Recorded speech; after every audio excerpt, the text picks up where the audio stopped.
Hai semuanya, saya Nurul Kafia. Jadi baru-baru ini bahasa Inggris saya berubah secara signifikan dan teman-teman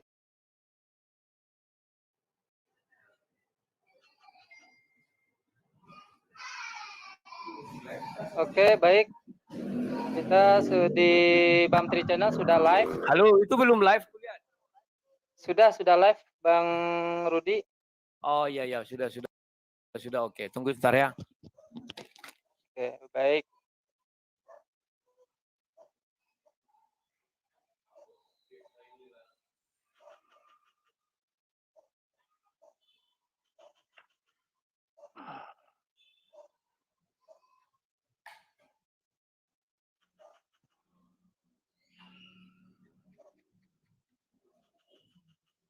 Oke, maaf, 1 menit. Oke, silakan lanjut langsung. Oke, baik. Ana buka dulu ya. Bismillahirrahmanirrahim. Assalamualaikum warahmatullahi wabarakatuh. Selamat malam para penonton dimanapun Anda berada, baik di Bamtri Channel, di Sang Debater, maupun di Zulkifli Mabas atau Zuma Official. Kembali bertemu dengan debater handal baik dari kristolog muslim maupun apologet Kristen. Malam hari ini kita kedatangan dua debater yang sangat handal. Di pihak muslim adalah Akhina Zulkifli Ma'abas yang tidak asing lagi bagi kita semua. Beliau dengan argumen-argumen yang sangat tajam, menusuk, ya, membuat kita merinding. Dipertemukan dengan sang debater yang juga tak kalah hebat selama ini kita kenal di channelnya. Kalau dilihat dari jumlah subscriber, ini dua debater ini sama-sama kuat ya. Dimana sang debater sekarang sudah 90.000 subscriber dan Akhina Zulkifli Mabas itu sudah 86.000 subscriber. Masya Allah. Ini insya Allah akan menjadi debat yang sangat menarik. Kita simak ya. Dengan tema malam hari ini diajukan sendiri oleh Bang Rudi Yohanes atau sang debater, yaitu konsep Tuhan Islam dan konsep Tuhan Kristen. Di mana aturan debat ini, Ikhwan Villa, penonton dimanapun Anda berada, sama seperti debat-debat sebelumnya, yaitu ada opening statement, kemudian battle, dan tidak ada closing statement. Begitu. Opening statement kita berikan waktu 5 menit kepada masing-masing narasumber. Kemudian setelah itu bertanya 2 menit, menjawab kita berikan waktu selama 7 menit. Kalau mau dihabiskan 7 menit, oke. Tidak dihabiskan juga tidak apa-apa. Baik, sebelum kita mulai, kita tanyakan dulu. Gimana Akhi Zulkifli Mabas? Sudah siap, Akhi? Sudah. Insya Allah. Nah, Suara saya jelas kan? Bang Rudi Yohanes? Siap. Jelas. Bang Rudi Yohanes siap ya, Bang ya? Siap. Oke. Baik, untuk memulai perdebatan ini, kita akan minta dulu kepada sang debater atau Rudi Yohanes untuk memberikan opening statement dalam perdebatan ini dengan tema konsep Tuhan menurut Islam dan menurut Kristen. Silahkan ya. Bang Rudi Yohanes. Waktu 5 menit meluncur seiring dengan Abang Rudi berbicara. Oke, terima kasih ya. Waktunya belum di setel itu, biasanya ada. Mana dia? Halo Bam Tri. Oke. Iya. Sudah? Silakan Bang. Nanti waktunya akan muncul. Silakan. Sip. Saya akan memperkenalkan Tuhan yang saya sembah. Bahwa Tuhan yang saya sembah sudah menjelaskan jati dirinya siapa. Sejak Kejadian 1 ayat 26. Baiklah kita menjadikan manusia serupa dan segambar dengan kita. Artinya manusia ini yang mengambil rupa dan gambar Tuhan. Bukan Tuhan yang mengambil rupa dan gambar manusia. Itulah sebabnya ada perkataan bahwa teksmu hilangkan itu Bang Tri karena menutupi wajahku. Teks itunya, bannernya.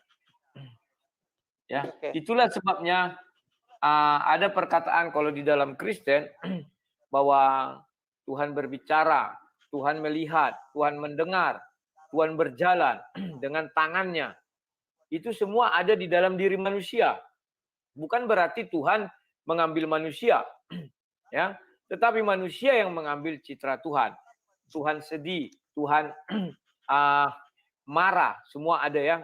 Nah, itulah Tuhan yang saya sembah. Nah, Tuhan yang saya sembah adalah Tuhan yang hidup. Ya, dia bukan Tuhan yang mati. Nah, bagaimana kami juga bisa menjelaskan bahwa Tuhan yang saya sembah adalah Tuhan yang hidup? Kita bisa melihat bahwa Tuhan yang saya sembah itu maha hadir. Ada di mana saja. Bahkan sekarang di dalam diri semua, misalnya manusia ini 1 miliar. Di dalam diri 1 miliar itu Tuhan kami ada. Kan? Dan bahkan sekarang diutus namanya Roh Kudus. Nah, kemudian yang menjadi sering problem adalah Yesus. Orang tidak paham bagaimana ketuhanan Yesus. Saya tidak akan pernah mundur dan tidak akan pernah lari dari Yohanes 1 ayat 1, Yohanes 1 ayat 14. Maka sering saya membuat perumpamaan. Pada mulanya adalah firman. Firman bersama-sama dengan Allah, maka firman adalah Allah. Zaman dahulu orang bertelepon, ya kan? Maka yang didengar adalah suara. Contoh, saya contohkan yang seperti ini. Ini anggaplah ini telepon. Hai Zul, saya bilang. Hai Bang Tri, datang Bang Tri. Hai Bang Rudi. Kenapa kamu mengatakan saya Bang Rudi? Karena kamu mengakui suara saya itu adalah si Rudi sebagai pengganti wujud saya, ya kan? Demikian Musa, ketika mendengar suara Tuhan, dia pasti akan berkata, ya Tuhan, kenapa Tuhan tidak ada? Kita memandangnya dari sudut Musa. Itulah sebabnya dikatakan firman Tuhan bersama-sama dengan Tuhan, maka firman itu adalah Tuhan. Demikian juga saya, ketika saya tadi berbicara begini, suara saya sedang bersama-sama saya ini. Maka si Bantri bisa mengatakan, ya Rudi. Kan demikiannya. Tidak dibilangnya, ya Zulkifli Mabas. Tidak, tapi Rudi. Kemudian, Tuhan Musa, Ulangan 18 ayat 18. Tidak mau lagi aku melihat engkau Tuhan, karena dia tidak sanggup melihat wajah Tuhan. Selama ini dia hanya mendengar suara Tuhan. Dia ingin melihat Tuhan bisa dilihat di dunia. Ulangan 16, 18, Ulangan 18 ayat 16, 18 itu ya. Maka Tuhan hadir di dalam dunia. Dalam bentuk siapa? Itulah Yesus Kristus. Yohanes 1 ayat 14. Bukan Tuhan itu yang langsung jadi manusia begitu ya sehingga surga kosong. Tidak. Sama dengan ketika saya mengirim citra saya ke hadapan kalian. Bukan berarti kursi saya yang asli di pohon Natal ini kosong. Tidak. Saya tetap ada. Citra saya bisa sampai sama kalian. Demikian juga Tuhan. Surga tetap ada. Yang diutus itu adalah firman menjadi manusia. Suara Tuhan menjadi manusia. Menjadi ya. Nah. Bukan jadilah. Bedakan jadilah dengan menjadi. Itulah sebabnya Yesus mengatakan, aku berkata-kata bukan dari diriku sendiri. Sama seperti digital saya. Dia tidak pernah berkata-kata dari dirinya sendiri, tapi dari saya yang mengucapkan. Ya kan? Aku dan si Rudi adalah satu katanya. Tetapi perumpamaan saya ini memang masih memiliki keterbatasan. Tetapi saya bisa menjabarkan bahwa perumpamaan saya ini tingkat kecanggihannya sudah lumayan bagus. Apalagi tingkat kecanggihan Tuhan. Saya pernah menonton film Aurora yang dikirim ke hadapan si Zulkifli itu asli 3 dimensi. Begitu ditempeleng dia terasa sakit 3 dimensinya. Sementara saya yang jauh tidak sakit. Ya, itu udah lebih canggih lagi nanti itu pemikiran manusia, apalagi Tuhan. Ya. Jadi Tuhan yang kami sembah adalah Allah yang hidup. Dia maha hadir, bisa kemana saja. Kalau dikatakan Tuhan yang kami sembah lebih kecil dari surga, ya. Kenapa? Karena Tuhan bertahta dalam kerajaan surga. Bukan berarti bentuk tubuh. Kemahakuasaan Tuhan bukan dilihat dari, wah berarti surga dong lebih besar dari Tuhan. Ya, namanya Tuhan dia di dalam surga. Tentu bisa dikatakan surga melingkupi, Tuhan berada di situ. Oke, sekian dan terima kasih. Oke. Waktu 5 menit dimanfaatkan dengan sangat baik oleh Bang Rudi Yohanes untuk opening statement. Selanjutnya, mari kita dengarkan pula opening statement dari Akhina Zulkifli Mabas. Siap, Akhi? Siap. Waktu meluncur seiring dengan Akhi berbicara. Silakan. Baik. Bismillahirrahmanirrahim. Sahabat-sahabat sekalian, ketika kita berbicara mengenai Allah, berarti kita berbicara mengenai Sang Khalik yang menciptakan alam semesta. Berarti kita bercerita tentang esensi atau pribadi atau zat daripada Allah itu sendiri. Nah, berbicara mengenai Sang Pencipta, berarti kita tidak bisa berbicara mengenai oknum yang bisa digambarkan dengan wujud meskipun dia itu ada. Maka pada malam hari ini saya hanya ingin membahas salah satu sifat daripada Sang Pencipta itu adalah bagaimana kemudian kita memahami makna daripada sifat al-awwal dan al-akhir, az-zahir dan al-batin. Nah, sahabat kalian, mengimani sifat-sifat Allah itu jelas merupakan salah satu rukun yang penting di dalam beriman kepada esensi Allah itu sendiri, yang mana memiliki 4 rukun. Yang pertama, beriman kepada eksistensi Allah. Yang kedua, beriman kepada rububiyah Allah. Kemudian beriman kepada uluhiyah. Dan beriman kepada asma wa sifat, yaitu nama-nama serta sifat-sifat Allah. Tidak bisa dibayangkan, sahabat-sahabat sekalian, jika seseorang yang ingin menyembah kepada Sang Pencipta, tetapi tidak mengenal nama-nama dan sifat-sifatnya, ia bisa terjebak di dalam kesalahan fatal yang bisa mengakibatkan kecelakaan, baik di dunia maupun di akhirat. Jadi, orang yang beriman itu minimal tidak bisa sempurna di dalam beribadah ketika dia tidak mengenal daripada sifat minimal nama daripada Sang Pencipta tersebut. Sebagai contoh, seseorang yang menyangka bahwa Allah itu adalah Bapa. Bapa dalam arti kata esensi yang melahirkan oknum baru. Maka ketika ia memanggilnya dengan nama Bapa, Allah tidak akan memenuhi panggilannya. Karena Bapa bukan panggilan untuknya. Dan itu merupakan kekufuran bagi umat Islam. Contoh lain, seseorang menyangka bila Allah menyenangi suatu perbuatan tertentu, misalnya perbuatan yang dianggap Islami, padahal tidak ada contoh dari Rasulullah Muhammad SAW dan para sahabatnya, maka jelas itu adalah merupakan perbuatan yang dibenci dan buruk. Sebab Rasulullah Muhammad SAW sebagai pembawa ajaran Islam itu menerangkan ya bahwa sesungguhnya sebaik-baiknya perkataan adalah kitabullah atau kitab Allah, yaitu Al-Quran. Dan sebaik-baiknya petunjuk adalah petunjuk Rasulullah Muhammad SAW. Sedangkan seburuk-buruknya perkara adalah perkara yang diada-adakan secara baru dalam sebuah agama. Oleh karena itu, amat penting artinya memahami persoalan asma wa sifat secara benar dan ikhlas untuk kemudian tujuannya meningkatkan kebenaran serta bobot keimanan kepada Allah hingga memperkecil kemungkinan terjerumus dalam penyimpangan-penyimpangan tentang tentang wujud daripada Sang Pencipta itu sendiri.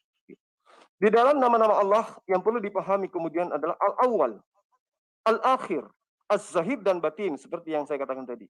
Jadi 4 daripada sifat ini atau 4 di antara nama ini ya, itu adalah merupakan nama-nama yang sangat indah. 4 nama ini lalu kemudian ditambah dengan nama Al-Alim yang mana tersimpul dalam Al-Quran surah Al-Hadid ayat 3. Di situ jelas dikatakan bahwa huwa awwaluh wal akhiruh. Dikatakan dialah Allah yang awal, yang pertama, yang akhir, wal akhir dan akhir. Al-Zahir maksud saya al-akhir yang akhir, kemudian az-zahir yang atas atau yang zahir, dan al-batin yang paling batin, dan alim yang maha mengetahui terhadap segala sesuatu. Nah, kemudian para sahabat sekalian, dalam sebuah hadis dikatakan dari Al-Irbad bin Syari'ah radhiyallahu anhu bahwa Rasulullah Muhammad SAW tidak tidur sampai beliau itu membaca musabbihat. Musabbihat ini adalah surat-surat yang diawali dengan sabbah, dan beliau Rasulullah Muhammad SAW bersabda kemudian di dalamnya terdapat satu ayat yang lebih baik daripada 1000 ayat. Lalu kemudian para sahabat, beliau juga mengatakan bahwa di dalam doanya dia senantiasa mengatakan, ya Allah, Engkaulah awal yang pertama, maka tidak ada satupun sebelummu. Engkau adalah akhir yang akhir, maka tidak ada satupun yang sesudahmu. Engkaulah az-zahir yang paling atas, maka tidak ada satupun yang di atasmu. Oke, Baik. Terima kasih. Luar biasa, 5 menit dimanfaatkan dengan sangat baik oleh Akhi Zulkifli Mabas. Bisa enggak Seperti HP-mu deh? ya. Gimana, Akhi? Oke, lanjut. Oke, 5 menit sudah dimanfaatkan oleh masing-masing debater. Selanjutnya kita masuk kepada sesi battle. Di mana di battle ini ada 4 kali bertanya dan 4 kali menjawab dari masing-masing pihak. Untuk battle ini kita awali dengan satu pertanyaan dari pihak Muslim, karena tadi opening statement sudah diawali oleh Bang Rudi, maka pertanyaan diawali oleh Akhi Zulkifli Mabas. Sudah siap dengan pertanyaannya, Akhi? Bukan sebaiknya saya yang pertama bertanya, karena saya memulai Oh, opening. oke, Ya. boleh. Baik, silakan 2 menit pertanyaan meluncur seiring dengan pertanyaan Bang Rudi meluncur. Silakan. Oke. Pertanyaan saya singkat saja. Tolong Zulkifli M. Abbas perkenalkan kepada kami apa sih firman Tuhan menurut Al-Quran. Ya. Apakah firman Tuhan itu suara Tuhan langsung atau bagaimana? Itu yang saya mintakan ya. Dan kalau itu suara Tuhan langsung, tolong jelaskan berasal dari mana? Apakah dari mulut? Apakah dari gelombang ditepuk tangan gini atau bagaimana jadi gelombang? Kita nggak tahu ya. Tolong jelaskan apa firman Tuhan menurut Al-Quran. Silakan. Singkat aja. Baik. Pertanyaan singkat dari Bang Rudi Yohanes kita akhiri. Apa firman Tuhan gitu ya? Maksud firman Tuhan di dalam Al-Quran. Bang Zuma, pertanyaan sudah paham, Bang? Iya. Baik. Silakan dijawab 7 menit meluncur seiring dengan Bang Zuma berbicara. Silakan. Baik. Di dalam Al-Quran jelas dikatakan bahwa zalikal kitabu la raiba fihi hudal lil muttaqin. Jadi yang dimaksud firman Allah itu adalah kalamullah. Kalamullah itu adalah sifat yang melekat pada diri Allah, di mana sifat ini adalah kemampuan Allah untuk berkata-kata. Nah, kemudian sifat berkata-kata Allah inilah yang kemudian yang menyebabkan Allah itu menyampaikan pesan kepada manusia. Baik itu melalui perantaraan malaikat, ya, atau langsung terhadap utusan. Dalam arti kata langsung ini dalam arti kata Allah memperlihatkan kepada utusannya akan apa yang Allah kehendaki terhadap umatnya. Nah, jadi Allah ini sifat kalam dengan pengertian bahwa lawan kata dari kata bisu. Jadi Allah itu maha berbicara dalam arti kata Allah bukan esensi yang bisu. Allah maha berbicara sejak dahulu tanpa awal. Jadi dia itu adalah azali. Bukan seperti manusia atau seperti makhluk yang baru bisa berbicara setelah sebelumnya ketika bayi tidak bisa berbicara. Jadi Allah Subhanahu wa taala itu maha berbicara sejak dahulu tanpa awal dan terus-menerus maha berbicara tanpa akhir. Dengan kata lain, sifat kalam yang adalah merupakan unsur daripada firman itu sendiri, ini merupakan pengertian semacam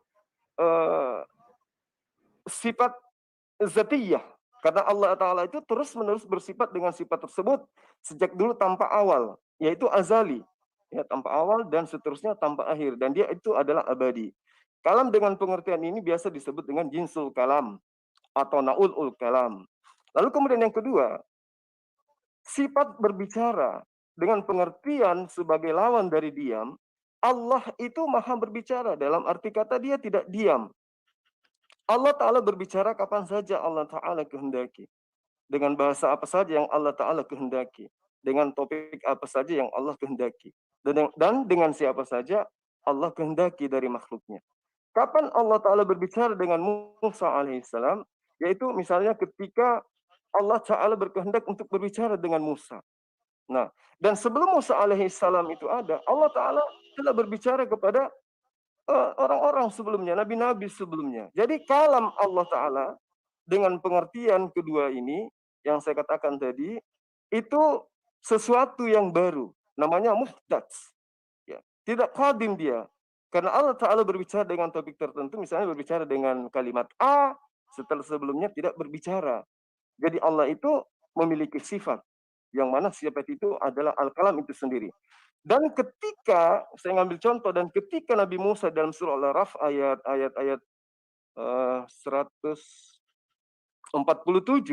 ya, di situ ketika Allah datang untuk munajat dengan kami, ya, dalam firman-Nya itu dikatakan, ketika Musa datang untuk bermunajat kepada Allah, maksudnya gitu. Pada waktu yang telah kami tentukan, dan Tuhan kemudian telah berfirman kepadanya. Itu. Di dalam ayat ini, Allah Ta'ala mengatakan bahwa dia berbicara kepada Nabi Musa alaihissalam dengan isi pembicaraannya tertentu ketika Musa alaihissalam datang pada waktu yang telah ditentukan. Dengan kata lain, sifat kalam dengan pengertian semacam ini termasuk sifat fi'liyah. Karena perbuatan Allah Ta'ala berupa berbicara tersebut tergantung dengan kehendak masyiah daripada Allah Ta'ala itu sendiri. Jika kemudian Allah Ta'ala berkehendak, maka Allah Ta'ala berbicara. Dan jika Allah Ta'ala tidak berkehendak, maka Allah tidak berbicara. Nah, kalam dengan pengertian ini kemudian disebut di dalam ajaran Islam, disebut dengan afradul kalam atau ahadul kalam. Lalu kemudian saya simpulkan bahwa dalam masalah kalamullah itu biasa disebut kadibun nau atau hadits ahad, di mana artinya dulu tanpa awal, dan nau artinya jenis. Artinya Allah Ta'ala itu maha berbicara dalam arti tidak bisu. Dan Allah Ta'ala sejak dahulu tanpa awal itu maha berbicara. Dan seterusnya tanpa akhir. Allah tidak bisu. Jadi sifat kalam Allah bukanlah sifat yang baru bagi Allah. Tidak seperti sifat makhluk. Seperti makhluk yang dituhankan misalnya tidak dapat berkata-kata dari dirinya sendiri. Tetapi apa yang disampaikan adalah apa yang diperintahkan oleh sang yang mengutusnya untuk dia katakan dan dia sampaikan. Nah, sehingga pemahaman ini disebut kemudian jinsu kalamil qadimun. Jenis kalam Allah yaitu lawan dari bisu yang saya katakan tadi, qadim. Nah, sedangkan yang saya katakan tadi haditsul ahad itu perkara baru. Ahad kurang lebih dari arti satuan kalam. Ini adalah merupakan masing-masing firman atau kalimat yang kemudian diucapkan atau difirmankan oleh Allah Ta'ala yang mana ini adalah merupakan perkara baru. Karena Allah Ta'ala baru berbicara setelah Allah Ta'ala menghendaki untuk berbicara. Dengan kata lain, ketika saya diam, bukan berarti saya bisu. Tetapi ada kemampuan pada diri saya untuk berkata-kata. Dan itulah yang disebut dengan al-kalam pada diri Allah. Jadi ketika Allah ingin menciptakan, ingin menyatakan keberadaannya, maka dia cukup dengan berkata. Untuk mengajarkan manusia bahwa dia itu ada, maka cukup dia berkata. Dan dengan berkatanya dia, maka tercipta apa yang dia kehendaki. Kun fayakun. Nah, dari situlah kemudian, dari proses ciptaan demi ciptaan inilah kemudian, maka manusia mengenal bahwa Allah itu ada meskipun mata manusia tidak mampu melihat secara langsung. Baik. Waktu sudah habis 7 menit, luar biasa jawaban dari Akhi Zulkifli Mabas seperti biasa dengan dalil-dalil yang memukau yang membuat kita terkagum-kagum. Selanjutnya, pertanyaan pertama dari Akhi Zuma untuk sang debater Bang Rudi. Silakan Akhi, 2 menit waktu Anda untuk bertanya kepada Bang Rudi. Sudah siap pertanyaannya? Saya yang bertanya? Ya. Oke, baik. Saya 10 Silakan. detik aja bertanya. Untuk Bang Rudi, saya tertarik dengan paparan Anda tentang konsep yang Anda paparkan mengenai Sang Pencipta menurut konsep Kristen. Saya hanya ingin bertanya seperti ini. Apakah Sang Pencipta yang mengutus para nabi itu pernah menjadi mayat? Silakan. Oke, baik. Pertanyaan sangat ringkas, padat ya. Sudah jelas pertanyaannya, Bang Rudi? Halo, Bang Rudi? Oke, saya cukup jelas mendengarkan semuanya. Oke, cukup jelas. Silahkan Bang Rudi, 7 menit waktu Anda untuk menjelaskan dari pertanyaan Bang Zuma. Waktu meluncur sering dengan Bang Rudi berbicara. Silahkan. Ya. Pertama, saya akan menjelaskan Tuhan yang saya sembah itu adalah Allah yang hidup.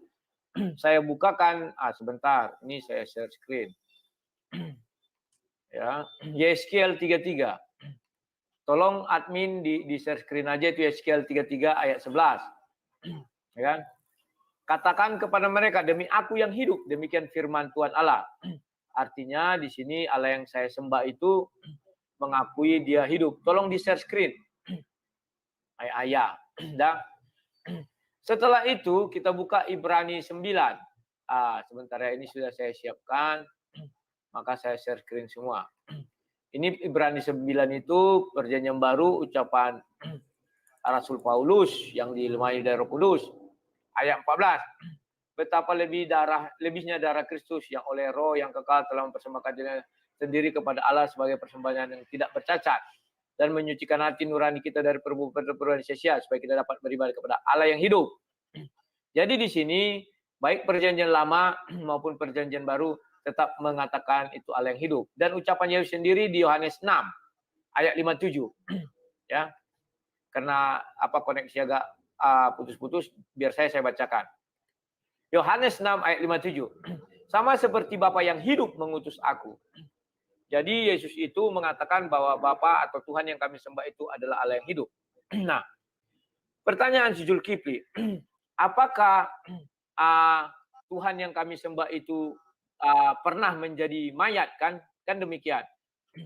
Saya berkata bahwa Tuhan yang saya sembah tidak pernah menjadi mayat.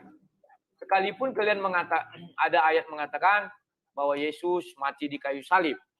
Dan yang menurut pandangan saya bahwa kematian Yesus di kayu salib atau itu tidak adalah sesuai dengan Yohanes 10 ayat 17 sampai 18. Aku memberikan nyawaku untuk menerimanya kembali. Yang dimaksud di situ seperti kita melihat orang tidur. Hanya itulah cara yang bisa kita jelaskan. Jadi Yesus tidak mati tapi tidur. Nah, ayat ini diperkuat lagi dengan sebentar ya. Ini nih. Matius, kita bukakan ayatnya. Kalau bisa kian cepat. Matius 12 ayat 40. Sebab seperti Yunus tinggal di dalam perut ikan 3 hari 3 malam. Demikian juga anak manusia akan tinggal di rahim bumi 3 hari 3 malam. Jadi bahwa Yesus tidak pernah mati. Yang terjadi bagaimana? Kalau saya jelaskan, sisi kuburan itu ada 2. Sisi luar, itulah sebabnya di Bible itu dijelaskan secara detail bentuk kuburannya. Bentuk kuburannya tidak seperti kita sekarang.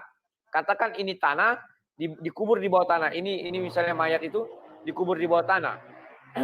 Tetapi dia seperti jenis goa. Sehingga ada ruang di situ.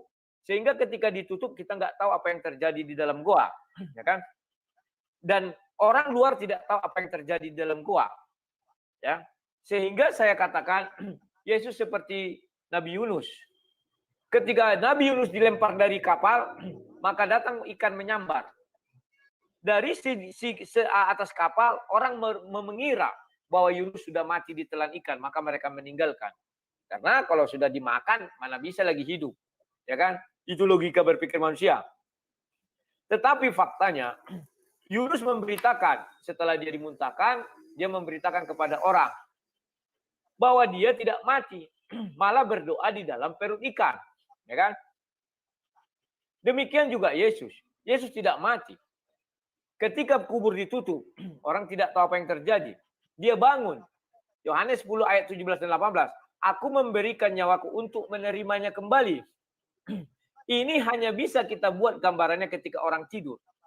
Orang tidur, dia seperti kehilangan nyawa. Itulah sebabnya Yesus sering membuat gambaran orang mati seperti orang tidur. Bahkan Tuhan dari dulu pun mengatakan tidur.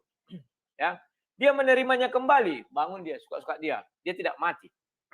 Demikian juga Yesus tidak mati. Karena sama seperti nubuatan Nabi Yunus katanya, itu harus digenapi.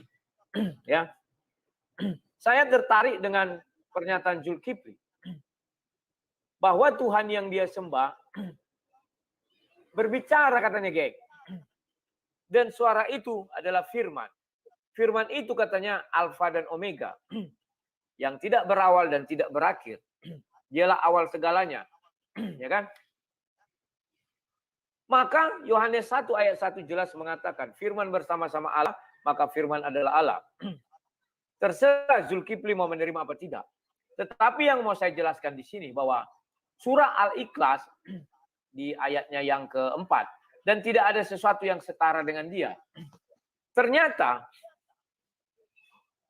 Allah itu kalau kita lihat dari keterangan Zulkifli bersuara dan dia tidak bisu. Sama dengan saya dong.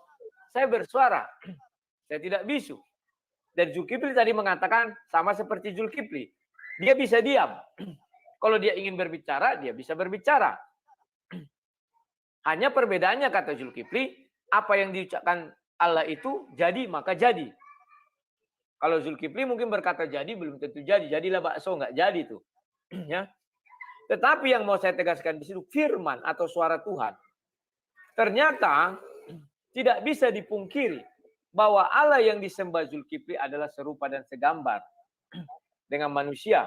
Bahkan ada hadis menjelaskan hal ini bahwa penciptaan ada itu serupa dan segambar. Ya. Mengenai hadis nanti kita lewatkan saja dulu. Saya lebih suka membahas Al-Quran. Dan Zulkifli sudah mengakui bahwa Tuhan yang dia sembah bersuara seperti manusia, tidak bisu. Kalimat bisu itu hanya merujuk kepada makhluk. Kalimat bersuara juga merujuk kepada makhluk. Ya. Itulah sebabnya saya katakan berkali-kali firman Tuhan diakui Zulkifli juga adalah Alfa dan Omega. Selesai. Oke, itu yang mau saya jelaskan. Sekian dan terima kasih. Saya tutup dulu pintu saya sebentar ya. Oke, baik. Silakan Bang Rudi. Oke, kita tunggu Bang Rudi. Saatnya Anda mengajukan pertanyaan kedua. Ya, 2 menit. Tidak perlu saya kasih waktu ya, karena Ya. biasanya pertanyaan ini tidak terlalu lama. Ya. Silakan pertanyaannya, Bang Rudi. Ya, saya bertanya kepada Zulkifli, Tuhan yang kamu sembah, apakah Tuhan yang hidup atau Tuhan yang mati? Atau ada pilihan lain? Silakan, saya tidak membatasi. Oke, Saya itu ingin, pertanyaan. ya, kamu menjelaskan hal ini kepada kami semua. Silakan. Kalau bisa disertakan ayat Al-Qur'annya. Karena kalau nggak pakai ayat Al-Qur'an itu namanya asumsi. Silakan. Oke. Baik, Bang Zuma, sudah jelas pertanyaannya? Afif? siap. Oke, silakan 7 menit Siap. waktu antum untuk menjelaskan ya. Silakan. Oke, ini pertanyaan yang sangat menarik ya, sangat baik dari Bang Rudi. Apakah Allah yang kami sembah itu adalah Allah yang hidup? Satu hal yang perlu saya garis bawahi ya dari pertanyaan ini adalah bahwa saudara Rudi Yohanes itu tidak mengetahui bahwa aspek-aspek berdirinya ajaran agama Islam dari awal mula itu adalah pengetahuan tentang tauhid, pengetahuan tentang akidah, di mana hal ini ditanamkan oleh Rasul Muhammad SAW sebelum mengajarkan syariat yang lain. Selama kurang lebih 13 tahun, Allah mengajarkan kepada kaumnya untuk mengenal ciptaan sembahan yang telah menciptakan mereka, yaitu Allah yang mengutus para nabi, termasuk yang mengutus kepada Nabi Musa, Nabi Isa, dan seterusnya. Jadi ketika ada pertanyaan, apakah Allah yang kami sembah itu hidup? Maka harusnya andai saja saudara saya Rudi Yohanes itu paham bahwa umat Islam itu menyembah Allah yang sama, yang telah menciptakan seluruh umat manusia. Ketika di dalam kitab-kitab sebelumnya dikatakan Allah itu hidup, maka itu sudah pasti Tuhan yang kami sembah itu adalah hidup. Tapi saya ingin menjawabnya secara perspektif Islam, supaya terpuaskan. Jadi Allah pencipta seluruh makhluk, dia memiliki semua sifat-sifat kesempurnaan. Di antara sifat kesempurnaan itu adalah Allah Ta'ala sifat hayat, sifat hidup. Sifat hidup bagi Allah tidak ada permulaan dan tidak ada akhirnya. Seperti yang saya gambarkan di awal tadi. Kenapa? Karena sifat yang dimiliki oleh Allah itu sempurna. Tidak ada kekurangan dari sisi apapun. Di dalam Al-Quran sudah dikatakan. A'udzubillahiminasyaitonirrajim. Bismillahirrahmanirrahim. Allahu la ilaha illa huwa hayyul qayyum. La ta'khuzuhu sinatu wala naum. Allah, ya, di dalam pemahaman para mutafsir terhadap ayat ini, Allah tidak ada yang disembah, sang pencipta yang berhak untuk diibadahi, melainkan Dia yang hidup kekal, Al-Hayyu, Al-Qayyum, dan terus-menerus untuk mengurus makhluknya, dan tiada mengantuk dan tiada pula Dia tertidur. Itu jelas di dalam surah Al-Baqarah ayat 255. Ayat yang paling tenar di antara seluruh umat Islam. Lalu kemudian di dalam Ali Imran di ayat kedua, Allah juga menerangkan tentang Dia itu maha hidup. Allah tidak ada Tuhan berhak disembah melainkan Dia. Al-Hayyu yang hidup kekal, Al-Qayyum terus-menerus mengurus makhluknya. Allahu la ilaha illa huwal hayyul qayyum. Lalu kemudian juga diterangkan di dalam surat Taha ayat 111. Di situ dikatakan bahwa dan semua wajah makhluk dengan berendah diri kepada Al-Hayyu, Tuhan yang maha hidup kekal, dan Al-Qayyum, Tuhan yang terus-menerus mengurus makhluknya. Dan sesungguhnya telah merugilah orang yang melakukan kezaliman. Jadi ayat ini sangat jelas. Allah Al-Hayyu digabungkan dengan nama Allah, maka jelas Allah Al-Qayyum. Jadi nama Allah Al-Hayyu berarti maha hidup, memuat sifat hidup bagi Allah Ta'ala. Sedangkan nama Allah Al-Qayyum berarti maha qayyumiyah. Ya, mohon nanti teman-teman yang ada di ini Gerah Mualaf saya ditegur kalau ada yang keliru ya. Lalu kemudian dikatakan di situ ini Al-Qayyumiyah memuat sifat qayyumiyah bagi Allah Ta'ala yang berarti berdiri sendiri dan mengurusi makhluknya secara terus-menerus. Ya, itu yang saya harus paparkan kepada saudara bahwa Tuhan yang kami sembah adalah Al-Hayyu, Al-Qayyum, yang maha hidup. Bagaimana mungkin kemudian Dia bisa menciptakan kalau Dia itu mati? Bagaimana mungkin dia bisa disebut Tuhan kalau Dia itu mati, tidak maha hidup? Jadi kalau ada Tuhan yang pernah mengalami mati meski sedetik, itu bukan Tuhan. Itu makhluk. Itu makhluk. Tidak ada akal sehat yang bisa menerima sang pencipta pernah mati meski sedetik. Jadi kalau ada yang esensinya disembah, yang dikatakan pribadi lain daripada Allah, kemudian pribadi itu mempertontonkan cerita atau film di mana dia mati sejenak, apalagi sampai 3 hari, itu bukan Tuhan. Demi akal sehat, demi Allah, itu bukan Tuhan. Itu adalah hantu minimal.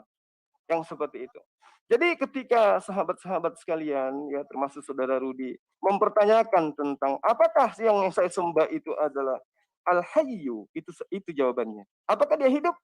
Jelas Dia memiliki sifat Al-Qayyum, Al-Hayyu yang maha hidup dan kekal selama-lamanya untuk mengurus makhluknya.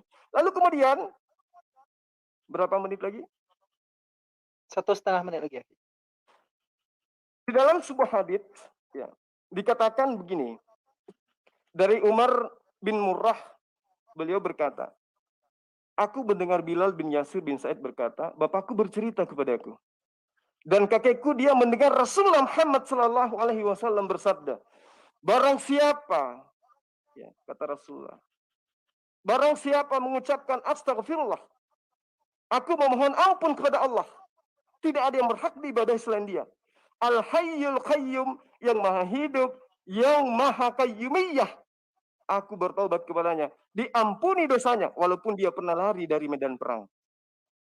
Ada beberapa dalil, ada beberapa hadis yang sahihah yang menerangkan bahwa Sang Pencipta yang disembah oleh Musa, Abraham, Ishak, dan Yakub itu adalah Sang yang Maha Hidup, yang mustahil mati meskipun hanya sedetik sekalipun.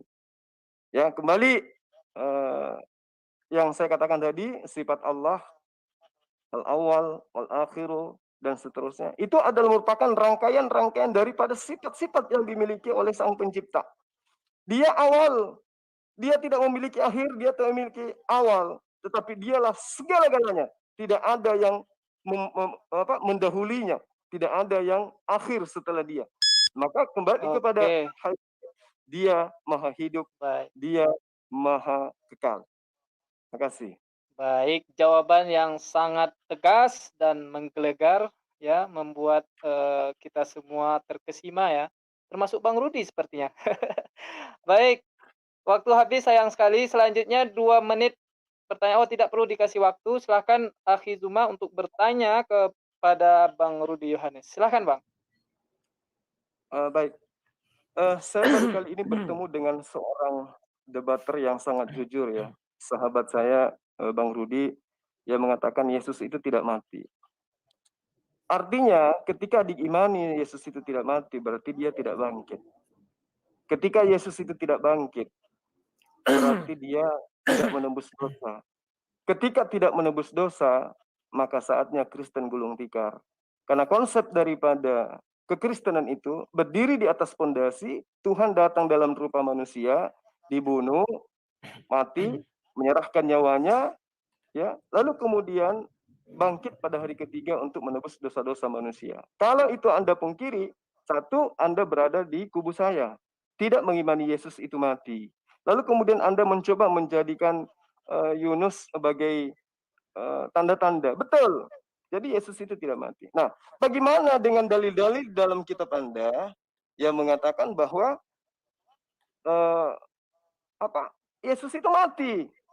Seperti misalnya di dalam Yohanes, Matius, dan hampir semua kitab yang habis sudah di kanon itu mengajarkan bahwa Yesus itu mati.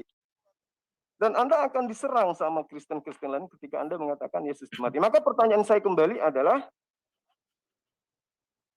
apakah Tuhan itu yang mengutus Musa, yang disembah oleh para Bani Israel, itu pernah menjadi mayat? Silakan. Oke, pertanyaan yang baik. Sudah dipahami Bang Rudi? Oh, paham sekali. Oke, baik. Silakan Bang Rudi, 7 menit waktu Anda untuk menjelaskan. Waktu meluncur seiring dengan Bang Rudi menjawab. Silakan. Saya jelaskan ya, sebentar. Saya cari dulu ayatnya. Saya lupa-lupa juga ini karena banyak sekali.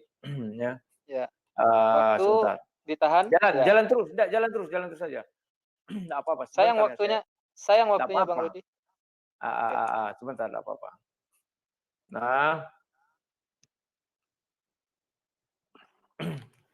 Rasul Paulus mengatakan, ini saya bukakan ya ayatnya di Roma, sebentar, Roma berapa ini? Roma 6. Sebab kematiannya adalah kematian terhadap dosa. Halo? Ya, silakan. Ya. Roma 6 ayat. Roma 6 ayat 10. Sebab kematiannya adalah kematian terhadap dosa, satu kali dan untuk selama-lamanya, dan kehidupannya adalah kehidupan bagi Allah. Nah, Rasul Paulus juga mengatakan ketika mengenai baptis, sama seperti Yesus katanya, kamu dikubur. Ketika dibaptis itu diperumpamakan seperti dikubur. Ya, dan kamu bangkit hidup kembali dengan lahir baru. Pertanyaannya, apakah kita betul-betul mati? Tidak. Baptis itu dijelaskan Rasul Paulus sama dengan kematian Yesus. Arti bangkit di situ tidak harus dibunuh mati baru bangkit, tidak. Karena Yesus sudah mengatakan sendiri, ya, bahwa aku menyerahkan nyawaku untuk menerimanya kembali. Artinya apa? Di situ Yesus ingin mengatakan, sama seperti orang tertidur, sama seperti Lazarus. Semua orang mengatakan dia sudah mati. Tuhan Yesus mengatakan tidak, dia tidur. Demikian juga Yesus tidak mati. Sama dikatakan Rasul Paulus, sama seperti baptis. Ya kan? Kamu dibaptis, itu adalah menggambarkan Yesus dikubur, katanya ketika diselam, ya, dan muncul kembali sama dengan bangkit, lahir baru. Sama dengan ketika Yesus berkata lahir baru, ada yang bertanya, loh kok lahir baru lagi Tuhan? Kami kan sudah dilahirkan. Apakah kita mengatakan lahir itu harus dari rahim lagi kembali? Tidak. Bisa dipahami ya. Jadi saya tetap berpedoman kepada Matius tadi, di mana dikatakan bahwa sama seperti Nabi Yunus di dalam perut ikan 3 hari, demikian juga anak manusia. Itu tidak bisa dibantah oleh siapapun. Mau ada Kristen suka kepada saya, mau ada Kristen memusuhi saya karena ayat itu, saya tetap berdiri teguh pada pendirian saya. Yesus tidak pernah mati secara fisik. Ya. Sama seperti dibaptis, Rasul Paulus mengatakan, orang dibaptis tidak pernah mati secara fisik. Tidak pernah itu. Itulah yang mau dijelaskan Rasul Paulus. Memang dikatakan kalau tidak ada kematian, tidak ada kebangkitan. Betul. Orang melihat Yesus dari luar goa, wah sudah diturunkan, mati, dimasukkan ke dalam goa, dikubur. Itu mati kan? Sudah itu dilihatnya bangkit. Oh hidup, berarti bangkit begini. Dari dalam kubur Yesus tidak pernah mati. Jadi ada dua wilayah ya. Wilayah dalam kubur dan wilayah luar kubur. Semua kalimat ungkapan yang mengatakan Yesus mati dan bangkit itu dari luar kubur. Tidak dari dalam kubur. Kecuali pada saat itu dipasang CCTV. Dan kita lihat Yesus mati, dikabarkan misalnya jam modern sekarang. Betul. Maka saya akan meninggalkan Tuhan seperti itu Tuhan yang mati. Ini ucapan saya. Jika betul Tuhan Yesus itu mati di dalam itu tidak seperti Yunus, saya tinggalkan Tuhan itu. Berarti kau bukan Tuhan, bisa mati.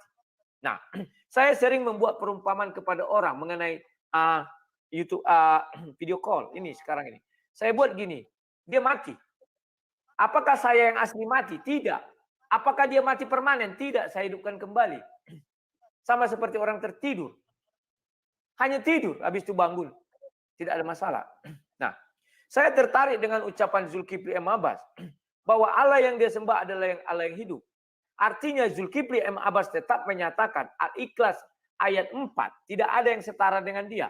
Ternyata manusia mengambil rupa Allah harus kamu akui. Tidak bisa kamu tiadakan. Saya tidak mengatakan pencipta ini. Saya ingin mengetahui. Ternyata bahwa Allah yang kamu sembah adalah memberi rupanya kepada manusia. Bahwa manusia yang diciptakan serupa dan segambar dengan Allah. Berarti kebenaran itu di Kejadian 1 ayat 26 tidak bisa terbantahkan oleh siapapun. Mau kamu bilang Allah itu adalah zat, silakan. Tetapi pada intinya kamu sudah mengakui bahwa Allah yang kamu sembah adalah Allah yang hidup. Hidup itu hanya ada diberikan kepada makhluk. Makhluk hidup dan makhluk mati. Tidak ada yang lain. Dan sifat itu kamu bilang ada pada Allah. Dan itu ada pada manusia juga. Manusia memiliki sifat hidup dan sifat mati. Lebih hebat manusia bisa hidup bisa mati. Kan demikian kalau kita bilang dua sifat ini. Tetapi kamu bilang hidup. Al-Quran juga menjelaskan. Semua yang memiliki jiwa atau sumber kehidupan itu adalah jiwa. Itu sebabnya di surah Maryam ayat 17. Dikatakan Allah mengutus roh kami katanya. Kepada Maryam. Mengapa Allah mengakui dia memiliki roh? Yohanes 6 ayat 63 tidak terbantahkan. Bahwa rohlah yang menghidupkan. Bible itu adalah kitab suci paling sempurna menurut saya. Ya, selain saya memang masih mempercayai, saya kan lagi mencari bahwa Al-Quran juga kitab paling sempurna, tidak diedit-edit, tidak terjemah, paling lengkap. Dan si Zul malam ini sudah membuktikan bahwa Allah yang dia sembah itu serupa dengan makhluk yang dia ciptakan. Tidak boleh dibantah. Itulah sebabnya Bible Kejadian 1 ayat 26 mengatakan, baiklah kita menjadikan manusia serupa dan segambar dengan kita. Itulah sebabnya isi Alkitab menjelaskan bahwa Tuhan Maha mendengar, terserah. Bentuk pendengarannya bagaimana kita nggak tahu. Tetapi dia mendengar seperti manusia mendengar. Dia bersuara, artinya suara yang keluar atau gelombang yang keluar memiliki arti. Sama seperti kita manusia. Terserah bagaimana cara mengeluarkan suaranya kita nggak tahu. Karena kita tidak pernah melihat wujud Tuhan. Dia maha melihat. Sama seperti manusia melihat. Terserah bagaimana bentuk mata atau bentuk penglihatannya. Tetapi dia melihat. Ya Jul, terima kasih. Malam ini kamu sudah membuktikan bahwa Allah yang kamu sembah itu tidak beda dengan manusia ciptaannya. Karena di kitab suci kami dijelaskan itu. Bahwa manusia itu serupa dan segambar dengan Allah. Itulah sebabnya ditaruh kepada Allah memiliki tangan, berbicara, melihat, mendengar. Ada itu semua yang ada di dalam diri manusia. Oke, sekian dan terima kasih. Oke, sekian terima kasih. Selanjutnya pertanyaan ketiga di sesi battle ini dari pihak Kristen, Bang Rudi. Sudah siap pertanyaannya, Bang? Siap, siap. Silakan, tidak pakai waktu. Silakan bertanya. Saya mau bertanya kepada Zul. Zul mengatakan bahwa firman Allah itu kalau dia ingin jadi maka jadilah. Tolong tunjukkan satu ayat di dalam Al-Quran. Allah SWT menciptakan langit dan bumi dengan berkata, jadilah terang, maka terang itu jadi. Terserah, entah terang, entah daratan, entah apa, silakan. Jangan diambil ayat bahwa penciptaan Adam, Nabi Isa seperti penciptaan Adam. Maka Allah berkata, kun fayakun, jadi maka jadilah. Ternyata tidak, 9 bulan ada proses. Tidak langsung jadi. Carikan saya ayat sebagai bukti bahwa Allah yang Zul sembah, seperti yang Zul klaim, jadi maka jadilah. Satu ayat, silakan. Baik, pertanyaannya sudah cukup dipahami, Bang Zuma? Baik. Silakan, 7 menit waktu Bang Zuma menjawab. Waktu meluncur seiring jawaban meluncur. Silakan. Jadi sahabat-sahabat sekalian, Allah itu disebut sebagai Maha Pencipta. Jadi ketika Allah mengatakan kum fayakun, maka apa yang diucapkan oleh Allah kemudian itu akan tercipta sesuai apa yang dikehendaki. Adapun mengenai proses ya, daripada ciptaan Allah itu sendiri, ya tergantung daripada bagaimana kemudian Allah itu menciptakan ciptaannya. Itu adalah hak prerogatif Allah. Kita tidak bisa mengatur. Nah, kembali pada pernyataan saya di awal tadi, bahwa Allah itu yang kita sembah diperkenalkan oleh Rasulullah Muhammad SAW bahwa esensi yang akan diajarkan, yang diperkenalkan kemudian kepada orang-orang jahiliyah, pada jazirah-jazirah Arab kala itu adalah Sang Pencipta yang telah mengutus nabi-nabi yang mengajarkan dirinya kepada Bani Israel, mengajarkan kepada Abraham, dan itulah esensi yang Rasulullah Muhammad SAW kemudian perkenalkan kepada umatnya. Jadi bukan Tuhan baru, tetapi Tuhan yang kemudian sama yang diajarkan oleh para nabi. Nah, kaitannya dengan kalimat kun fayakun. Ketika Allah menghendaki sesuatu, maka itulah yang tercipta. Nah, prosesnya apakah langsung jadi? Ya. Maksud daripada kun fayakun itu adalah ketika dia menginginkan sesuatu terjadi, maka tidak ada yang bisa membatalkannya. Selalu berproses. Dia akan terjadi seperti apa yang dikehendaki. Contoh. Ketika dia datang, maksud saya ketika kalamnya datang, ketika firmannya datang kepada Maryam. Malaikat Jibril datang kepada Maryam. Maryam, kamu akan hamil. Menghamilkan seorang anak yang kelak menjadi nabi bagi Bani Israel. Apakah kemudian ketika Allah berfirman, engkau akan hamil, lalu kemudian ternyata tidak hamil? Faktanya hamil kan? Melahirkan seorang anak dan dia menjadi nabi bagi Bani Israel. Ketika Allah ingin menjadikan bumi, apakah bumi ini tidak tercipta? Tercipta. Ketika dia hendak menciptakan Adam, ya, wa iz qala rabbuka lil malaikati inni ja'ilum fil ardi khalifah. Saya hendak menciptakan sosok makhluk bernama manusia yang kelak menjadi pemimpin di antara seluruh makhluk yang ada di atas muka bumi. Pertanyaannya, kum fayakun itu terjadi apa kagak? Terjadi. Prosesnya itu berada pada esensi pribadi Allah. Kita tidak punya hak untuk mengatur dia. Kenapa harus 1 hari, kenapa harus 3 hari?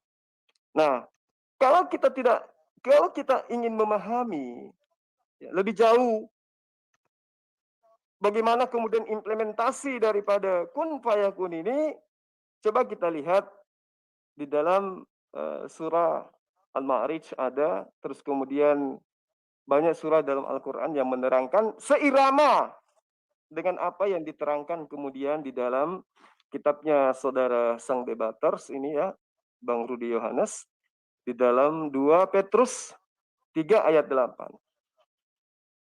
Di situ dikatakan kamu tidak boleh lupa bahwa di hadapan Tuhan satu hari sama seperti 1000 bulan. Satu hari bagi Tuhan sama seperti 1000 bulan, 1000 tahun bagi manusia. Maaf. Nah, coba kita lihat kitab Kejadian. Bang Rudi boleh bangga ketika Tuhan yang adalah Tuhan yang kami sembah juga, yang berfirman kemudian dituliskan oleh Musa, jadilah terang, maka jadi terang. Apakah seketika itu jadi terang? Tidak. Menunggu waktu satu hari yang ukurannya 1000 tahun. Terkecuali Anda ingin membatalkan 2 Petrus 3 ayat 8. Bahwa Tuhan itu punya masa. Ketika dia memproses penciptaan, maka proses ciptaan itu satu hari menurut hitungan Tuhan. Dan itu justru 1000 tahun bagi manusia. Sangat jauh lamanya. Kalau Nabi Isa alaihissalam cuma 9 bulan. Tuhan menciptakan satu hari 1000 tahun untuk menciptakan matahari.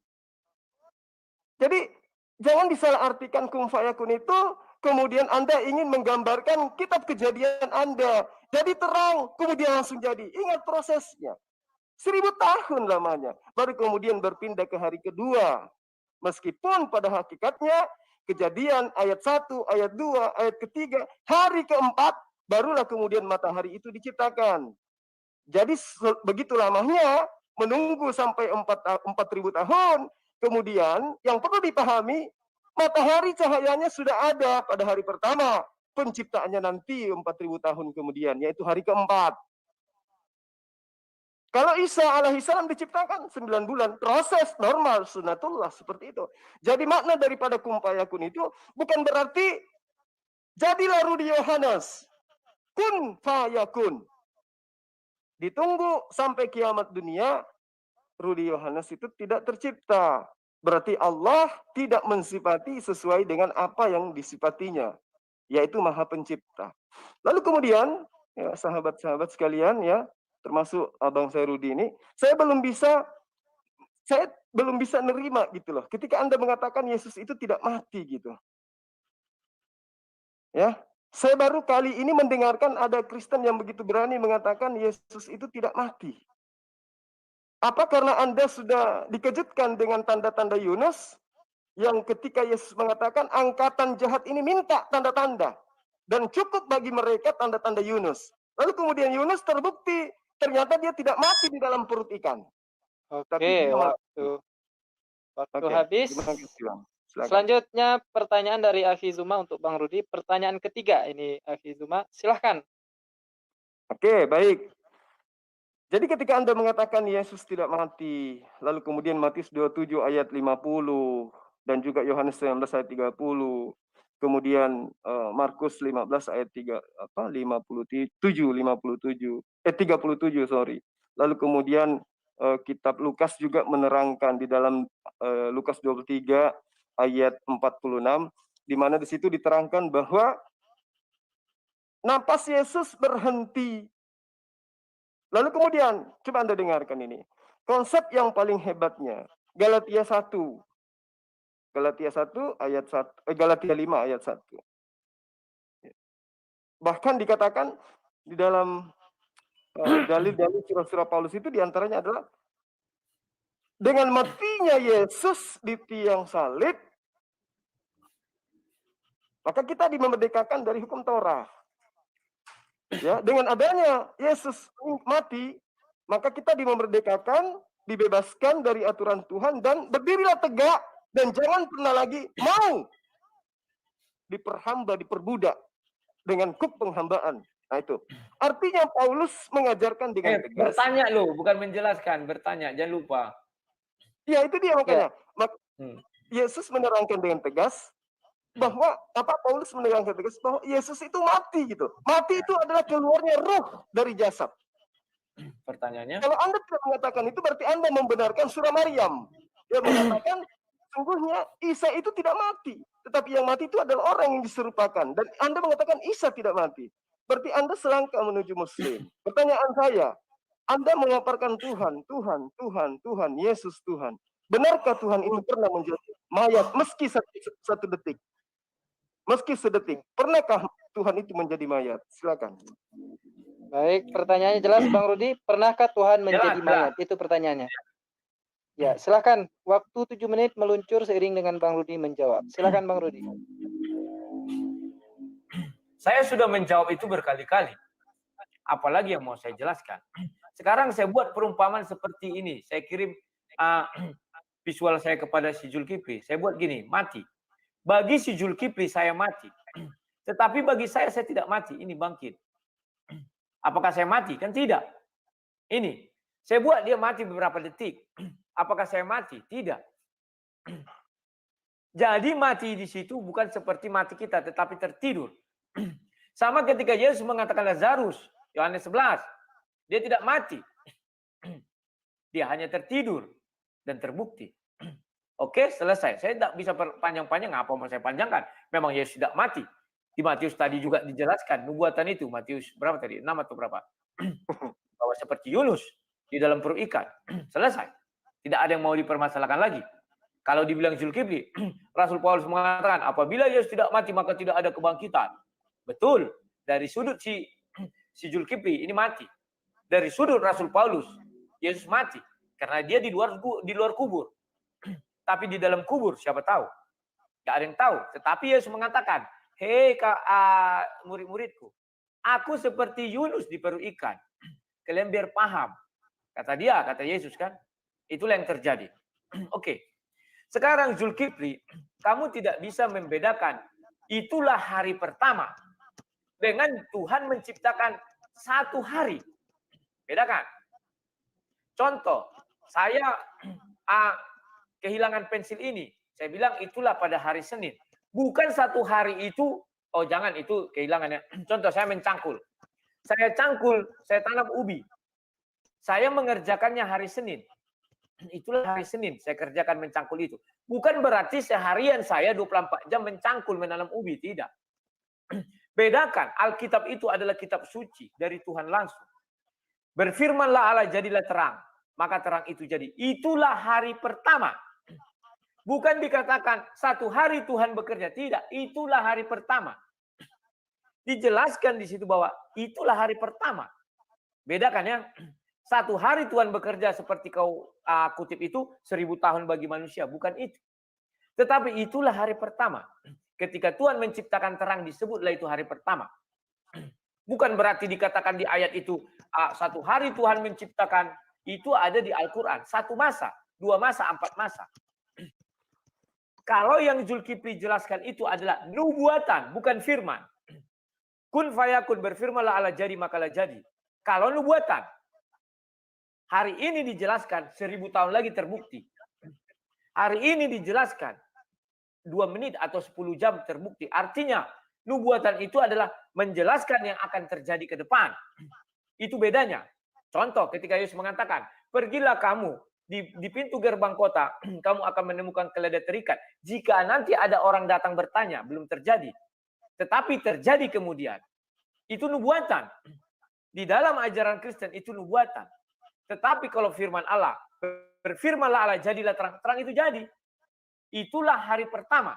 Bukan dikatakan satu hari Tuhan menciptakan terang. Enggak ada. Terus Zul mengatakan pada hari keempat baru dibuat benda penerang. Sementara hari pertama sudah dibuatkan terang. Dari mana sumbernya? Ini juga satu kekeliruan menurut ajaran Kristen. Sumber terang itu bukan dari matahari. Tetapi dari firman Tuhan. Itu yang mau dijelaskan di situ. Karena matahari tidak mampu menerangi seluruh jagat raya segala macam-macamnya ini. Bahkan menerangi surga pun dia tidak mampu. Karena di surga nanti tidak ada matahari, tetapi terang. Dari mana? Dari terang Tuhan. Di Pewahyu dikatakan, Tuhanlah sumber terangnya. Dan anak domba itu juga sumber terang. Yesus adalah firman Allah.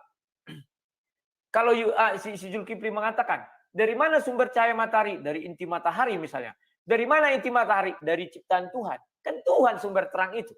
Tuhan yang menciptakan terang. Jadilah terang, maka terang itu jadi. Bukan sumber terang itu dari matahari. Itulah sebabnya di Kejadian 1 ayat 2 dikatakan, bumi belum berbentuk, masih kosong, gelap gulita. Kenapa dikatakan di sana gelap gulita?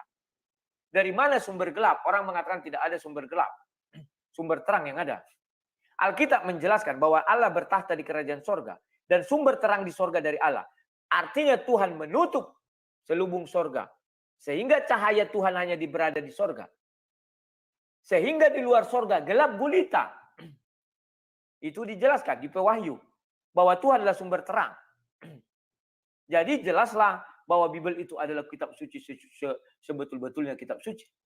Dan malam ini lagi-lagi kita mendengarkan bahwa Zulkifli tidak bisa membedakan firman Tuhan kun fayakun dengan nubuatan. Nubuatan itu akan terjadi beberapa saat kemudian. Tetapi kun fayakun jadi maka jadilah. Itulah sebabnya dia kesulitan memberi satu ayat. Di mana Allah SWT mengatakan, jadilah terang maka jadi. Atau jadilah daratan. Atau jadilah ini segala macamnya. Maka jadi. Tidak akan kalian temukan. Karena Zulkifli nggak mampu mengulas. Oh maaf. Karena si Zulkifli. Mungkin nanti yang lain saya tanya. Siapa tahu mereka menemukan ya. Untuk malam ini si Zulkifli tidak mampu menemukan. Ya kawan-kawan ya. Jadi Zulkifli. Di dalam Kristen itu jelas. Itulah hari pertama dikatakan. Bukan satu hari Tuhan menciptakan. Tidak. Ya. Memang betul kamu bilang. Tuhan itu mempunyai sebuah proses. Tapi prosesnya tidak lama-lama. Jadilah terang maka jadi. Ya kan? Cuman manusialah yang dibentuk Tuhan dengan tangannya. Kenapa dibentuk Tuhan dengan tangannya? Karena dikatakan manusia serupa dan segambar dengan Tuhan. Maka Tuhan menciptakannya dengan teliti. Itulah sebabnya Tuhan tidak langsung kul wayakun jadilah manusia. Tidak. Tetapi dibentuk dulu. Setelah dibentuk baru ditiupkan nafas Tuhan ke dalam dirinya. Itulah roh Tuhan. Itulah sebabnya baik di Al-Quran maupun di Bible dikatakan semua yang hidup memiliki jiwa. Itu kalau si Zulkifli paham ya. Oke, sekian dan terima kasih. Itu saja.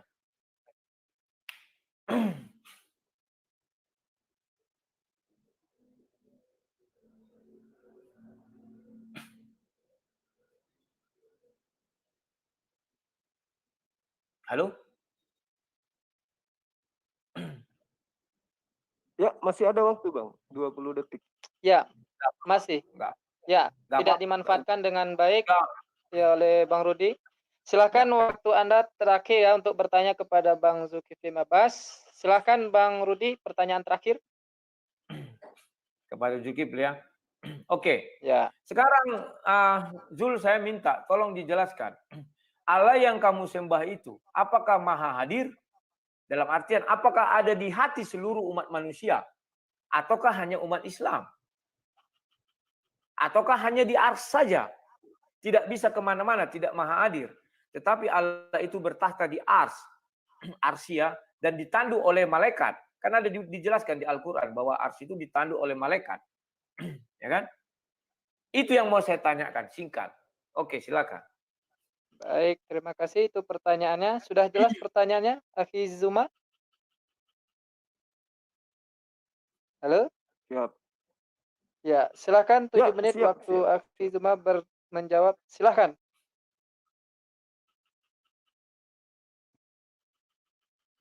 Oke. Jadi sebelum saya masuk kepada pertanyaan yang selanjutnya tadi, saya ingin menerangkan sedikit tentang kata kun fayakun itu ya, supaya tidak disalah tafsirkan.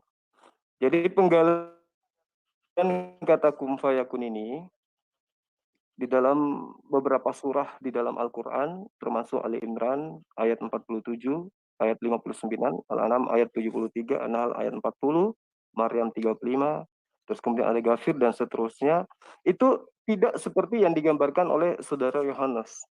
Jadi Allah pencipta langit dan bumi, apabila dia hendak menetapkan sesuatu, dia hanya berkata kepadanya, jadilah, maka jadilah sesuatu itu.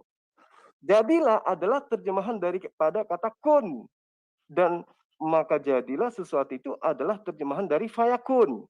Lalu kemudian di dalam surah, saya kasih contoh surah Maryam, ayat 47 yang saya terangkan tadi. Wahai Tuhanku, bagaimana mungkin aku mempunyai anak padahal tidak ada satu orang pun laki-laki yang pernah menyentuhku. Lalu kemudian Allah berfirman, demikianlah Allah menciptakan apa yang dia kehendaki. Apabila dia hendak menetapkan sesuatu, dia hanya berkata padanya jadilah, maka jadilah sesuatu itu. Jadi bukan berarti seperti yang diinginkan oleh Anda ketika Allah mengatakan kun, maka jadi seperti apa yang Anda inginkan. Tidak seperti itu. Nah, kembali kepada kitab Kejadian. Bagaimana kemudian Anda menerangkan? Allah mengatakan jadilah terang. Lalu kemudian terang itu jadi. Tapi prosesnya sehari kan? Sehari itu 1000 tahun. Nah, lucunya lagi, coba Anda lihat di dalam kitab Kejadian 2 ayat 2. Di situ sangat terang dikatakan ketika Allah pada hari ke-7 telah menyelesaikan pekerjaannya yang dibuatnya itu. 7.000 tahun, 6.000 tahun menurut hitungan kita. Maka beristirahatlah Tuhan pada hari ke-7. Dari segala pekerjaan yang telah dibuatnya itu. Jadi Tuhan butuh istirahat. Lalu Allah memberkati hari ke-7 itu dan menguduskannya karena pada hari itulah ia beristirahat dari segala pekerjaan penciptaan yang telah dibuatnya itu. Jadi Tuhan di situ dikatakan beristirahat. Sementara Allah Subhanahu wa taala itu selama-lamanya tidak pernah lalai daripada mengurus makhluknya. Nah, kemudian masuk ke dalam pertanyaan saudara saya, Bang Rudi Yohanes. Jadi gini, apakah Allah itu maha hadir? Jelas. Allah itu maha hadir.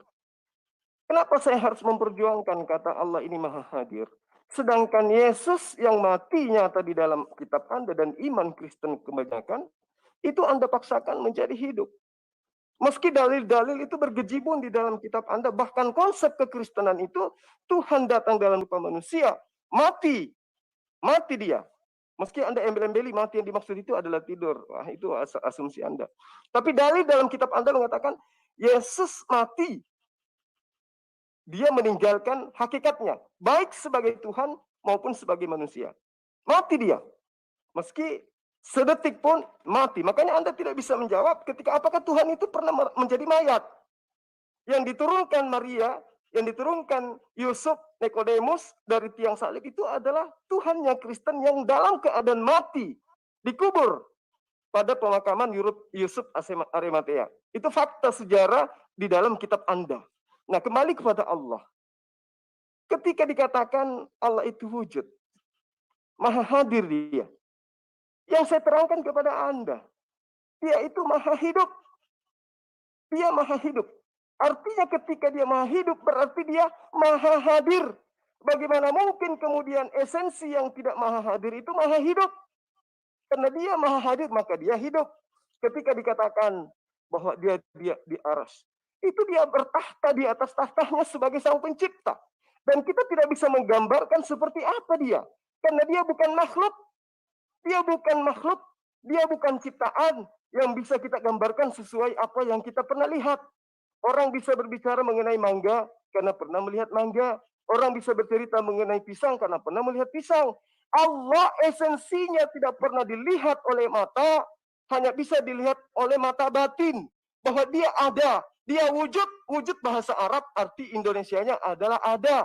Dia ada, meski mata tidak bisa melihatnya. Laksana akal ada, meski mata tidak bisa melihatnya. Allah itu maha segala-galanya. Makanya saya katakan, sifat hidup bagi Allah, itu rangkaian daripada Al-Kalam. Al-Kalamnya bagi Allah, itu rangkaian daripada Al-Hayyu. Al-Hayyunya bagi Allah, itu bagian daripada Al-Qayyum. Dia kekal terus-menerus mengurus makhluknya. Kalau berbicara mengenai mengurus makhluk, berarti dia berada pada esensi di mana dia keberadaannya itu dirasakan oleh makhluk ciptaannya. Alam semesta ini tanpa Tuhan, kiamat. Itu yang perlu dipahami. Tanpa kasih sayang Tuhan terhadap alam semesta ini, hancur alam semesta ini. Artinya, sang pencipta yang berfirman kepada Abraham yang Anda kenal, sang pencipta yang berfirman kepada Musa yang Anda kenal, kemudian Bapa yang berfirman kepada Yesus yang Anda kenal, dialah esensi Tuhan yang telah menciptakan saya, menciptakan Bang Rudi. Nah, itu yang perlu dipahami. oleh semuanya, baik teman-teman yang ada di luar sana. Jadi ketika Allah mengatakan Allahu la ilaha illa huwal hayyul qayyum la ta'khuzuhu sinatu wa la naum. Allah tidak ada Tuhan berhak disembah melainkan Dia. Dia Al-Hayyu yang maha hidup kekal. Al-Qayyum terus-menerus mengurus makhluknya. Berarti ketika Dia terus-menerus mengurus makhluknya, makhluknya itu ada di alam semesta ini, ada di langit sana, ada di planet sana. Berarti keberadaannya itu ada.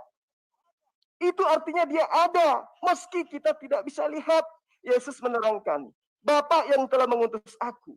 Kamu tidak pernah melihat Dia, suaranya pun tidak bisa kamu dengar. Tapi apakah Dia ada? Ada. Makanya ketika Dia ditanya, tunjukkan kepada saya, manakah Allah itu?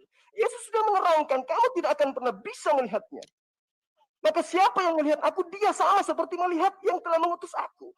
Kenapa? Karena apa yang aku ajarkan adalah bukan dari diriku sendiri, tetapi yang kuajarkan, yang aku katakan, yang aku lakukan adalah apa yang diperintahkan oleh Dia yang telah mengutus aku untuk aku sampaikan dan aku lakukan. Seperti itu kawan. Jadi Allah itu maha hadir. Anda menyembah selain Dia, Dia melihat. Baik. Anda menyembah makhluk, Dia melihat. Anda belum ditegur. Baik. Itu di akhirat nanti. Seperti itu. Luar biasa, Masya Allah. Itu jawaban terakhir dari Akhina Zulkifli Abbas. Luar biasa. Pertanyaan puncak dari Bang Rudi dan jawaban pemungkas dari Akhi Zuma. Merinding. Sekarang pertanyaan terakhir dari Akhi Zulkifli Abbas untuk Bang Rudi Yohanes. Silahkan Akhi Zuma, pertanyaannya. Oh, saya masih bisa bertanya. Terakhir. Ya, pertanyaan terakhir. Ini sudah segmen terakhir. Saya masih ingin saudara Rudi Yohanes itu sampai kepada puncak iman yang mengimani bahwa Yesus itu bukanlah Tuhan karena Dia pernah mati. Kolose 1:14, Yesus mati agar manusia dapat pengampunan atas dosa-dosa manusia. Yohanes 3 ayat 16, Yesus mati agar setiap orang yang melihatnya, memperlihatkan imannya, dia tidak akan binasa melainkan memperoleh hidup yang abadi. Yesus mati, ya. Taat sampai Dia mati, Filipi 2 ayat 8. Lalu kemudian banyak dalil-dalil yang menerangkan Yesus mati untuk menghapus dosa. Roma 6:23 dan seterusnya. Jadi ketika Anda mengatakan Yesus itu tidak mati, secara tidak langsung Anda sudah menjadi Muslim.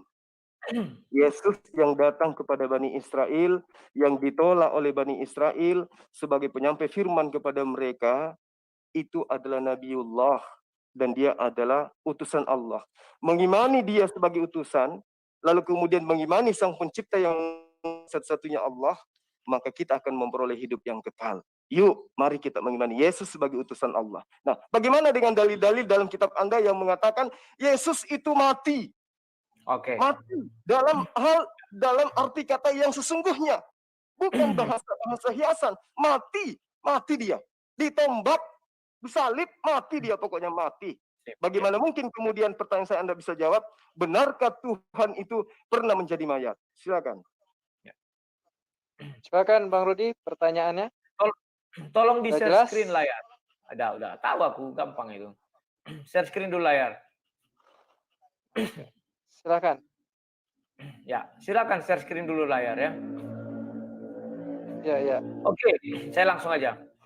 Ya, tadi share screen layar, penting sekali. Halo? Admin? Ya, silakan Bang Rudi. Ya, layar saya sedang. Perhatikan di layar saya. Yohanes 10 ayat 17. Bapa mengasihi aku oleh karena aku memberikan nyawaku untuk menerimanya kembali.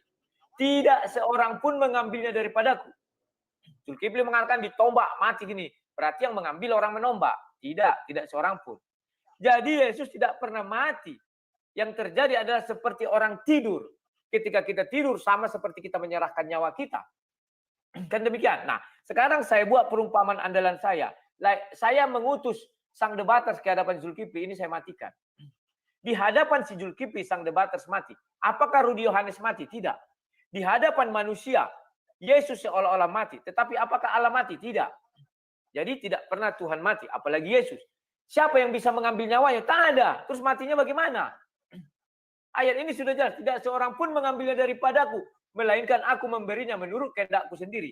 Saya juga memberikan nyawa saya ketika saya tidur. Saya nggak tahu apa-apa. Itulah sebabnya mulai di Mazmur juga dikatakan orang mati seperti orang tidur. Jadi itu tidak saya karang-karang. Baik orang mau menentang saya silakan. Baik orang Kristen, saya tidak peduli. Karena ayat Alkitabnya ada. Bahkan Yesus mengatakan seperti Yunus, selesai titik. Orang yang bersangkutan mengatakan seperti Yunus. Terus kita mau apa? Orang yang bersangkutan mengatakan tidak seorang pun mengambilnya daripadaku. Kita bisa apa? Oke, sudah saya jawab semuanya. Mengenai puas tidak puas, silakan. Sekarang saya mau menguraikan. Zulkifli, di dalam ajaran Kristen, saya lihat dari sudut agama Kristen. Kami meyakini Yesus berkata, firman Allah berkata, jadilah terang maka terang itu jadi. Itulah disebut hari pertama. Tuhan tidak bekerja 1000 hari menurut manusia. Tuhan tidak bekerja 1 hari full. Tetapi dikatakan itulah hari pertama. Dinamai nama itu hari pertama. Faktanya, buka Kejadian ini. Sebentar ya, saya share screen aja. Biar kita jelas. Biar jangan dikatakan bahwa Tuhan kami bekerja 1 hari penuh. Enggak. Tetapi kalau di Al-Quran memang diakui masa. Berapa masa. Ini. Berfirmanlah Allah, jadilah terang. Tidak ada di sini waktu luang, waktu tenggang. Allah melihat bahwa terang itu baik, lalu dipisahkannya terang itu dari gelap. Dan Allah menamai terang itu siang dan gelap malam. Jadilah petang, jadi itulah hari pertama. Tuhan menamainya jadi hari pertama. Itulah hebatnya Bible. Agar orang jangan mempelintir-pelintir ayat Alkitab. Dijelaskan di sini, itulah hari pertama. Dinamai Tuhan hari itu hari pertama. Bukan berarti Tuhan kami bekerja 1 hari penuh. Nah, sekarang mengenai Kejadian 2. Nah ini. Bukan Tuhan capek, bukan Tuhan letih atau penat, tidak. Penciptaan terhadap dunia sudah selesai 6 hari. Nah, ketika Allah pada hari yang ke-7 telah menyelesaikan pekerjaan yang dibuatnya itu, berhentilah ia pada hari ke-7 dari segala pekerjaan telah yang dibuatnya. Tuhan berhenti terhadap pekerjaan penciptaan langit dan bumi. Zulkifli, kamu tahu Allahmu apakah sampai sekarang menciptakan langit dan bumi? Tidak. Kalau kamu bilang dia tidak berhenti. Allah yang kamu sembah juga berhenti. 2 masa menciptakan langit dan bumi. 4 masa ini dan segala macamnya. Setelah itu ada kali penciptaan. Tidak berhenti. Artinya Allah di dalam Alkitab membenarkan kitab suci Bible. Hari ke-7 dia berhenti. Itulah sebabnya orang Muslim memaksakan diri bahwa penciptaan langit dan bumi menurut Al-Quran 6 masa. Sementara ada yang menjumlah-jumlahkan orang lain 8 masa katanya. Saya lebih percaya kepada Bible 6 masa. Setelah itu apakah menciptakan langit dan bumi lagi? Tidak. Stop. Berhenti. Bukan karena capek. Tetapi Alkitab mengatakan di Kejadian 1. Di bawah sekali ayat berapa itu? 30-an. Dikatakan apa? Karena dirinya sudah sempurna. Sangat amat sempurna. Tidak ada lagi yang perlu ditambah di bumi ini. Maka berhenti. Bukan capek. Jadi menurut Zulkifli, jika Tuhan kami capek. Terus Tuhanmu apa? Masih bekerja menciptakan langit dan bumi sampai sekarang? Saya tidak tahu. Padahal yang dibilang 2 masa, 4 masa. Selesai. Itulah kehebatan Bible. Yang betul-betul dari Tuhan. Semua agama di belakangnya bersumber kepada Bible itu. Termasuk Kristen. Kami tidak menyangkal kami mengambil kitab orang Yahudi. Ya. Dan saya selalu berkata. Tidak ada saya ubah-ubah perkataan saya. Yesus tidak pernah mati. Saya bilang terus. Jangan kamu katakan karena untuk membela debat ini jadi saya memaksakan diri semua. Tidak, saya tahu kitab suci itu apa isinya. Karena Tuhan mengandungkan kepada saya Roh Kudus untuk saya mengerti arti kitab suci. Oke, yang berikutnya ini saya catat ya. 6 masa ini. Mengenai nubuatan harus bisa dibedakan nubuatan dengan penciptaan atau firman Allah. Jadi maka jadilah menurut ajaran Kristen. Seperti Kejadian itulah jadi maka jadilah. Kalau dia memiliki rentang waktu namanya nubuatan yang akan terjadi, yang akan selesai dan akan dilaksanakan. Itu bedanya. Terus ini si Zulkifli mengatakan Tuhan yang dia sembah Maha Hadir, maka kau akan bertentangan dengan banyak ulama. Ada bahkan videonya, coba lihat ketika ditanya apakah Allah, maaf ini Allah hadir di mall tadi mana? Dia bilang, oh tidak semua tempat Allah hadir. Tuhan tidak Maha Hadir, kata ulama itu. Ada videonya. Saya setuju dengan kamu, Tuhan Maha Hadir. Artinya kau membenarkan isi Bible. Memang Bible itu benar semuanya. Ya.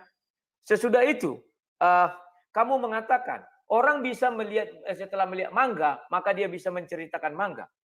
Demikian juga Tuhan. Setelah melihat manusia, dia menciptakan manusia, maka dia bercerita bahwa dia seperti manusia, bisa melihat, bisa mendengar, bisa bicara. Selesai. Semua isi Bible malam ini kamu akui kebenarannya. Selesai. Apa yang mau saya ulas lagi? Semua sudah selesai nih. Ya. Nah, ini hari pertama. Oke, selesai. Terima kasih. Kalau Masih ada 23 detik lagi. Kalau ada saya kata-kata yang salah, karena kita tidak ada closing statement, saya minta maaf.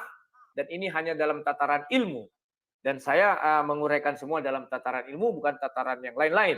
Dan itu semua ada ayatnya, ada dasarnya yang saya ucapkan. Sekian dan terima kasih. Salam sang debater. Oh, salah, bukan salam sang debater. Terima kasih. Oke, baik. Itu terakhir tadi jawaban dari Bang Rudi Yohanes, ya. Untuk penilaian mana yang baik, mana yang benar, mana pemenangnya, siapa sang debater sebetulnya malam hari ini, silahkan dinilai sendiri oleh para penonton, dimanapun Anda berada. Baik, sudah berakhir ya Iwan Villa dan penonton dimanapun Anda berada. Silahkan untuk Bang Zuma dan Bang Rudi saling bersalaman dulu, ya silakan. Kalau Bang Zuma mau apa namanya itu debat kedua kali, silakan ya, dari dia temanya saya siap. Sekarang kan dari karena saya besok. Iya. Karena ini adalah topik yang diajukan oleh Bang Rudi Yohanes sendiri ya. Ini juga mau diklarifikasi karena tadi sebelum perdebatan ini dimulai ada pernyataan dari Bang Rudi Yohanes bahwa umat muslim itu tidak pernah berani menerima tantangan tema dari pihak Kristen. Malam hari ini membuktikan bahwa pernyataan itu tidak benar. Jadi Iwan Villa atau penonton dimanapun Anda berada, tolong itu klarifikasi langsung dari pihak kami ya. Bahwa pernyataan ya. Oke, satu dari saya, Bang. Bang Rudi, saya dengar tadi Anda ada sakit, Bang. Tolong jangan sampai sakit ya. Abang harus sehat terus. Umat terima ini kasih. butuh Anda. Umat kita butuh Anda ya. Supaya kita bisa menjelaskan kebenaran-kebenaran. Harus sehat. Yuk. Iya, Bang. Oke, itu aja dari saya. Ya. Oke, baik. Demikian para penonton, berakhir sudah debat kita malam hari ini mengenai konsep Tuhan dari persepsi Islam dan juga Kristen dengan narasumber Bang Zulkifli Abbas dengan Rudi Yohanes atau sang debaters. Saya selaku moderator malam hari ini mohon maaf jika ada salah dan janggalnya, karena yang benar itu datang dari Allah Subhanahu wa taala, yang salah itu datang dari diri saya yang menyampaikan. Fa'tabru ya ulil absar la'allakum turhamun. Assalamualaikum warahmatullahi wabarakatuh. Terima kasih Bang, terima kasih Bang Rudi.